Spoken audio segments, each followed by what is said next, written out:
No, don't attack me, don't attack me. Ugh.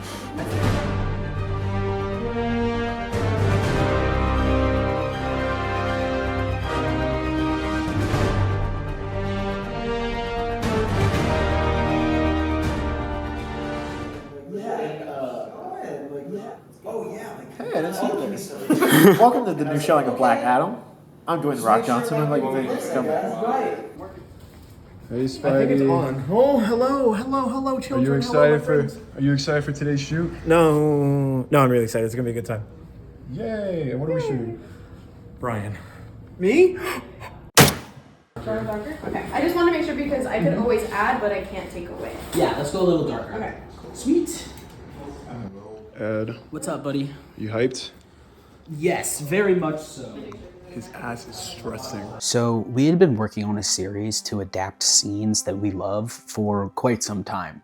Within the last year or so, Eddie's been talking to me about this project that is now known as what we call page to screen. He pitched it as seeing scenes from the books almost exactly as we see them in the books, but on the big screen, or little screen, or whatever screen you're going to be watching on. It's such a simple concept, but I think that's why it's so brilliant, so elegant to take these scenes from the books that everybody that reads comic books knows and loves and kind of push it out as like a little love letter. And we had a few ideas from the start, but the one that's always been at the forefront is this scene from Daredevil #5 by Chip Zdarsky, drawn by Marco Checchetto. So this moment for me was always the first one that we were going to do. We eventually got it set up, we set times, we set dates, we got our location, and then something really hit me, and I thought, shit, we have to adapt this phenomenal comic book in a way that is accurate and keeping to the original, while still making it special to us and our own vision and creativity. You know, this was never intended to be one-to-one. It was always gonna be an adaptation. So that's when things honestly got really scary and it began to test my confidence a little bit as a director. I have so much respect for Chip Zdarsky and Marco Checchetto, and that is honestly where my nervousness, especially when we got on set, came from. We do these short, low overhead videos for fun and to practice our craft, but suddenly I felt like I had a lot riding on this. It was really gonna prove if I could adapt. I grew up doing Spider-Man fan films, sure, but it's one thing to take inspiration from a story and weave it into your own, but it's a whole different beast to adapt something in the manner that we were intending. It's an incredibly daunting task to bring something like that to life, but we couldn't have had a better crew for it. Everybody really took it seriously and like it was their personal mission to not only recreate it, but adapt it faithfully. Who do you think is winning, Daredevil or Spider-Man? I think you. So who do you think is gonna win, Daredevil or Spider-Man? Throw Batman all the way. Have you gotten one serious answer? No, bro, Iris was like... Bro, I did not say... Ed was like... At this point in time, girl, you ain't even in this scene here. Unless you are. Mid-scene. At this point in time, I'm a canon. I'm like... Let's talk about canon though. Like, you got spoilers. Canon's gotta be Spider-Man, right? No, yeah. Oh yeah, Canon's Spider-Man, but like... Is more powerful than Spider-Man. Spidey's got strength. Okay, but Iris got like... Webs, you got the agility. Iris got stuff and things. I think let's talk about short term since is more sensitive. I think that Oh, Dade, yes. like he can smell the bullets before they come. It's crazy. I saw farts like he could do that. The Spider-Man's only detects danger. Oh my god. Wait. He kind of kills it. Dude, he kind of looks like Charlie. He kind of looks like Charlie. He kind of looks like the guy. The guy? My name is Michael Innamorato, and I've been Spider-Man since I was 15 years old. Sorry, I not only wanted to quote Civil War, but honestly, that's kind of true in my case. I've been Spider-Man since I was 14 or 15, working on my own sort of Spider-Man fan films. Hey, Shocker, what do you say we go down to the auditorium, see if you got any talent from the talent show? All right, Bug, let's go. Arachnid! I'm an arachnid! Not dissimilar to our director, Eddie. That's actually how we met and how we became friends. I've known Michael for about 10 years, and I've worked with him on his project Marvelous Spider-Man 5, a series that he's been doing since when I met him. And he's always been a big help on my other projects. He's always behind the scenes helping me with script, story, giving me advice, giving notes on editing, and just really being an overall huge help. If you look at all my productions for the last few years, Michael is somewhere in there as script supervisor, editing assistant, something. But this was gonna be the first time that we were going to work on something in this manner, where I was gonna direct him as an actor. And not only was he the main character, but he was a producer as well. So it actually got to be a very collaborative relationship, and we almost got to kind of direct each other. Yes, I was directing the project, sure, but that producer role allowed Michael to come in and say, hey, I think this would work better or be more effective, or hey, can we try this out instead?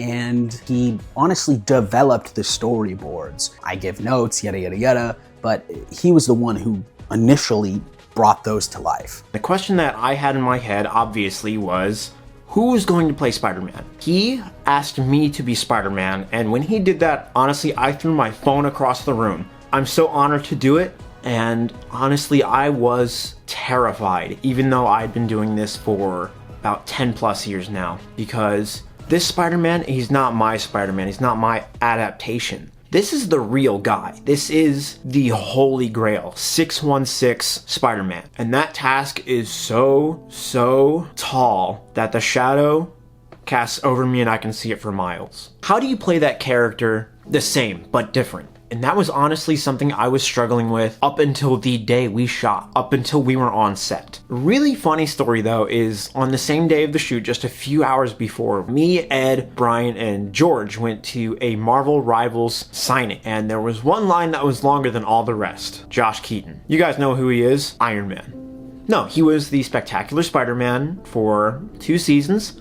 He was Ultimate Spider-Man in the Shattered Dimensions video game, Amazing Spider-Man, Edge of Time. I got to ask him that day about how do you portray Spider-Man, because it felt so out of my wheelhouse. I felt like a fish out of water. It was so weird. But he gave me one piece of advice that I'm not gonna forget, and it's a piece of advice that I already knew, but him saying it kind of made me see it from a different angle. And his piece of advice was, put yourself into it. Find a way to put myself in their shoes, relate to that character, and use it to propel the performance. He feels bad for his friend, and he feels like he needs to help him out a little bit. But he also needs to make sure that he understands the gravity of the situation. And so that was like a really fine line that I had to toe across the entire time. Spider-Man, at this point, he is mid to late 20s, and that's also where I'm at. And that's how I feel I would react. I think that's how anybody would react. We'd kind of internalize it a little bit and confront our friend, and then realize maybe we confront, not for the wrong reason, but we do it in the wrong way, and we need to kind of circle back around and do it the right way. Especially because of working on Marvelous 5 and seeing it firsthand, I think that the way he brings this more mature and seasoned Spider-Man to life is why I picked him to be in this project as Spider-Man. That version of Spider-Man has always been my favorite. Michael J. Straczynski's run is my favorite Spider-Man run. I've gone through the work of collecting the entire series through issues, except for 500, if anybody has issue 500 and doesn't want it anymore. But that's the run where he becomes a teacher and really begins to grow up and consider the future of his life, the future with MJ, and it really, to me, is the most compelling version of Spider-Man. And so, as a teacher himself, I think Michael is an incredible representation of that version of the character. That's a wrap on Michael. Spider-Man vs. Daredevil, or whatever you call it. You can get out of the suit finally. Woohoo! Yeah! Dude, you gotta comfort him, bro. Look at him. He's beat up. I'm mad at him right now. But he's done. But he's just a guy. He's hurt. No, he's done. Okay. He fist fought the cops. This was also the first time that I'd worked with and seen Dade Elza, our Daredevil, in quite a while. We worked together on a project many years ago, so It was kind of great to reunite again and collaborate. Immediately, I was reminded exactly why I love working with Dade so much. First off, he was so locked in the entire shoot. He was able to goof around and have fun with us because we're goofy dipshits. Yeah, fuck those guys. Hey, no. But when it came down to getting to work, he was all in. He cares so much about his craft, and that, combined with his truly genuine soul, just made him a true gem to work with. He brought such a level of physicality to Daredevil and emotion as well, because for the first half of the scene, he's not even speaking a word. He has to react to everything I'm saying, and he does so like each and every single word stings more than the bullet lodged in his shoulder. I have no idea who you are. And I mean that about more than just your identity, pal. Dade, he acted circles around me the entire time. Excellent, excellent, excellent. I have nothing but good things to say about him. Absolutely wonderful. I could just tell that even with us being a smaller budget production, he still really cared and gave a shit. And you know what? Sometimes as a director, that's kind of all you need. People who give a shit. What are your powers? When I fall from high places accidentally, the tape catches me. It's like a super tape. This is actually a real superhero. So if I fall, Did it come from Krypton or like? Oh my gosh. and it breaks Dude, that's genius. Oh, screw this. I'm going manual, dude. Talk to us. Spit on that thing. From Joe's Pizza on a Spider-Man shoot. It's pizza time.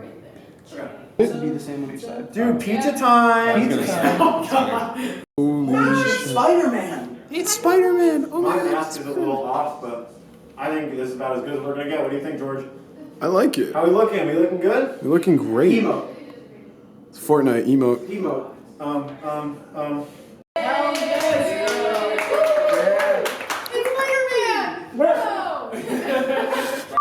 We also needed to reflect on the look of our Spider-Man. He was drawn here by the amazing artist Marco Checchetto, who right now has a very iconic Spider-Man look, the ultimate Spider-Man suit. And so that suit is essentially just the classic suit, but it has a lot more angular and sharper features. Different eyes, the body is a lot sharper, and sometimes he has what we refer to as nipple cuts on one of the newer suits. The spider is very Ditko Romita, but once again, pointier. It's got like a more circular body, but it's got very, very pointy legs. And we felt that that was much more appropriate for our adaptation. He has a much darker blue on his costume, he has those angular features, and that's all to serve as how he feels in the story. He's a little bit more of the aggressor. Our friend Zach, also known as Sensational, he was the mastermind behind the face shell and lenses, which Brian put together. It was printed by our friend Sir Goofs. But the suit is more homemade, not something that you'd see in the movies. We got our buddy, the amazing PSM, to create our costume for us. Hello, I am PSM, the creator of the Ultimate Spider-Man 2024 suit. The fabric choices that Michael and Ed set me up with were really nice. They wanted to do some shiny dark blue velvet for the blue portions on this costume, and the red portions of this costume are done with a nice matte red spandex, which I think gives a really nice contrast, especially with how the velvet is really shiny and then you just get to the red and it's really flat.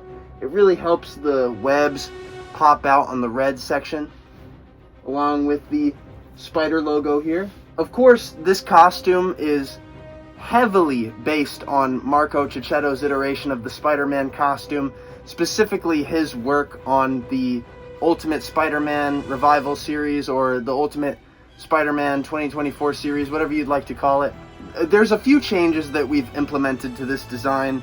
I wouldn't say changes, because some of these things we did take from his drawings, like for example, the nipple cuts, as Ed likes to call them. He had these in a specific piece of artwork, and Ed wanted me to replicate them on the costume, so I did.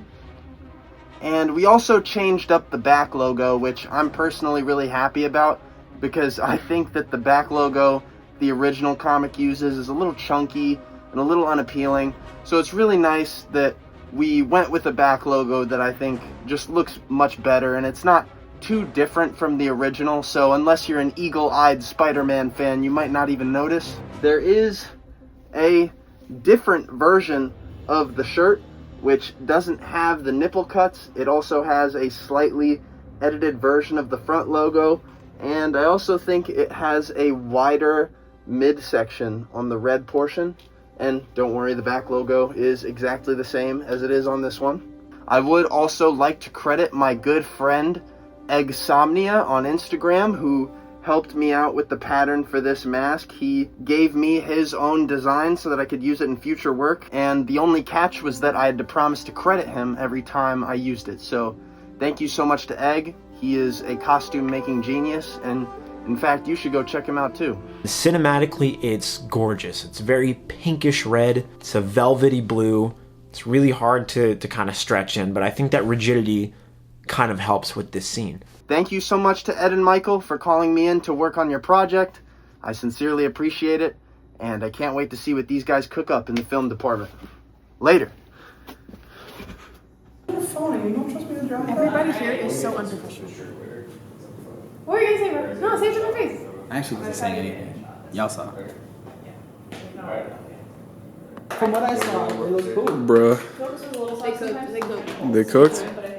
And then we've got Iris, who did incredible makeup on Daredevil. When bringing Daredevil to life, the makeup was always going to be so important, especially given the fact that our short opens up and we don't get to see the context of what came before in the story. Comic book readers know it, but anybody who is watching this that hasn't seen the comic book, they're not really going to know what kind of situation Daredevil is coming from. Therefore, the look of Daredevil needed to tell that story. So having great makeup for him was really important to me, making sure that it was executed right and in a faithful manner. And Iris is a huge comic book fan, so I knew that she understood the assignment. We exchanged, emails talking about how to go about it, what parts of the look were we gonna keep, what would we change, and why. So it was really nice to have somebody in that makeup room who got exactly what we were going for and understood how important that makeup job was going to be and really cared about pulling it off effectively. She is a lot more talented than she gives herself credit for,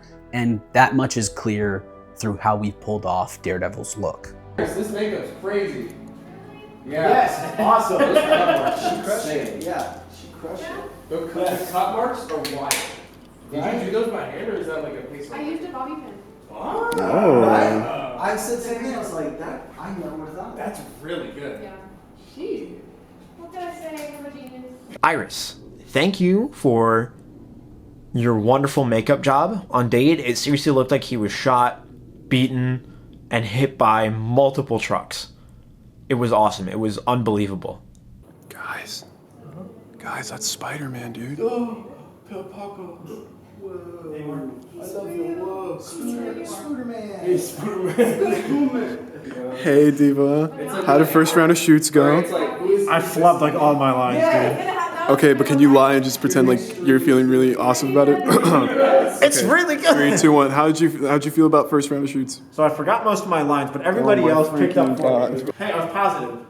That is true. Yeah, no, this is going along pretty well so far. And then we had our amazing friend Chloe as our director of photography. She is just extremely talented with such a driven mindset. Chloe, our director of photography. She took our storyboards and elevated them from what I think was pretty high up there to above the bar.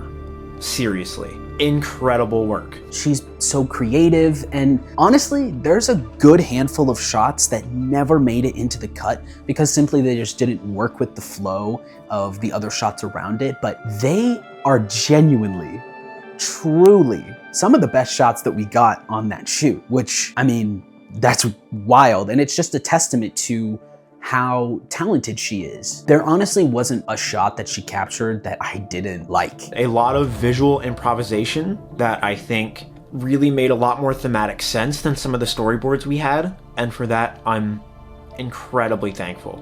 As a director, I really like to be collaborative, and Chloe is a perfect example of why. I think every corner of the production crew knows the production in a different light than I do as the director. So getting to hear ideas and notes from those different parts of production can really birth some of the coolest moments in a short or a film in general, because having that variety of ideas allows for so many more opportunities. She would pitch these shot ideas just out of nowhere, and a great one of hers that can be seen in the short is the table mirror shot. You're certainly not yourself. I'm honestly just so grateful to be working with someone who is so on the same wavelength as me and the rest of the crew, in the sense that we want to create film and content consistently, because practice makes perfect, and continuing to produce content and work is only going to make our craft better, and she completely understands that and is so down. So literally, And I can have that same light. So my edges, I'm masked off still, right? I could be putting it on as I walk that way. Nice, Liam. Cut all that. Thank you.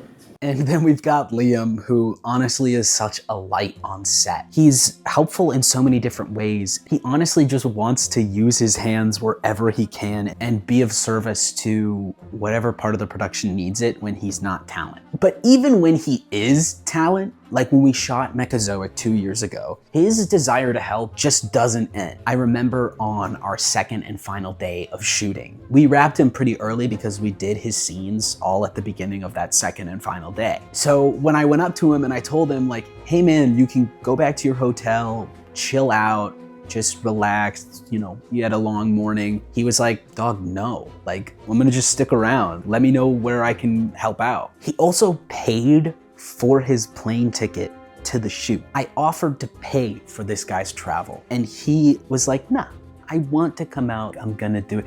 I don't understand why, truly, but it just goes to show how just a genuine soul the guy's got. Like, he is passionate about making stuff.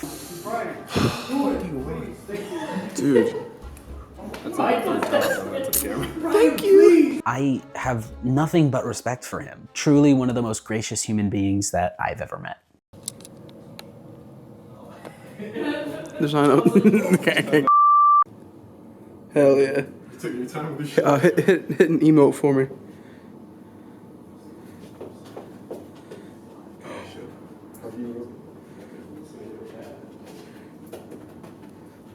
Hell yeah.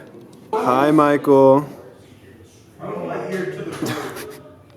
Oh, Brian Detrick. He's overall just a great helping hand on set. Honestly, like, genuinely a great ideas guy.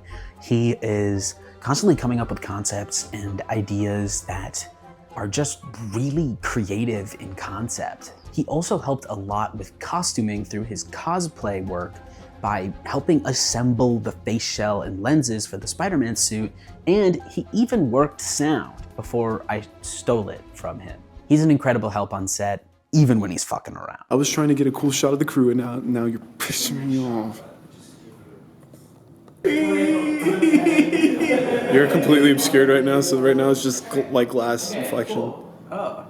And the same can definitely be said for George Cortez. He actually flew from New Jersey to come in and shoot this film with us. And he shot all of the behind the scenes video that you guys have been watching. And he did a wonderful job. He was always finding a way to work while still joke around and have fun. And honestly, I think that's one of the best things you can have in somebody who's shooting behind the scenes content. Are you hitting that Soldier Boy, bro? grab alcohol. So for this, you're coming in with the glass and the bottle. You're setting it down and you're laying back. Brian, George, Liam, I'm gonna group you guys all together because you were kind of like our backstage, behind the scenes personnel. They really set the tone. They made sure there was never a dull moment, whether they were interacting with other cast and crew or they were setting up for the next shot. It was always going for them, and seriously, thank you guys. It would not have gone smoothly without you. But at the end of the day, what was really gonna matter in the final hour was, how was our version of the story gonna translate with the decisions that we made? And there certainly were some decisions that honestly were gonna put that to the test. One of the biggest being the choice to have Spider-Man remove his mask after Daredevil does. This does not happen in the comic. And typically in the books, their friendship is as Spider-Man and Daredevil. They don't know each other's identities most of the time. So choosing to do this was honestly a big risk. And I knew that because I know some people might not have agreed with it. Part of their dynamic is that they don't know who the other person is, but are still friends because of it. But I think at the end of the day, it serviced this story well and was a worthy addition. And I'm not talking about the comic story, but in the way that we depict this singular moment in time as a story in our adaptation. Nothing else exists out of this short film. It's not like it's part of a series that we're doing that depicts the other moments in this world. This is a contained space where just this story exists. And so in that sense, I think that's where we got to play with more creative liberties. So I think that's why the mask works here, because we don't have to worry about the 616 continuity because this story is just this singular story. Having the mask pull off is servicing this story really well because we don't have to adhere to what is canon because this is its own thing. Peter may be the aggressor or agitator in this scene. Taking the mask off is almost like him leveling with Daredevil. It's showing that he is still his friend and that this confrontation is coming from a place of love. It's a sign of respect from him that he feels in this moment is only fair. Them being together in the unmasking shows that while Spider-Man may be lecturing Daredevil, they're both still just men under the mask. And I think that emphasizes that Peter's acknowledging that, hey, I'm a guy too. We all make mistakes. But at the end of the day, these are just masks. People may not agree with that take that I took, but as you know in this book, Daredevil accidentally kills somebody and he has to kind of grapple with that fact. And at first he's not doing that whatsoever. And he's kind of having a crash out, for lack of better terms right now. He's having a full-on crash out. And if he continues to do that, then his friends that are also vigilantes, like the Defenders and Spider-Man, they'll be on the shit list. They'll have a lot of problems they have to deal with. And so I played Spider-Man as selfish in the sense that obviously he needs to keep doing this. He needs to have his friend chill out. He needs to stop whatever he's doing and just lay low for a little bit. And so Spider-Man comes in and he's angry. He's making like a lot of angry remarks, very sarcastic, very biting. He doesn't know who his friend is. But as he continues, he becomes more empathetic because he's been there before. He's accidentally killed somebody. And it changes you. He feels bad for his friend. And he feels like he needs to help him out a little bit. But he also needs to make sure that he understands the gravity of the situation. And so that was like a really fine line that I had to toe across the entire time.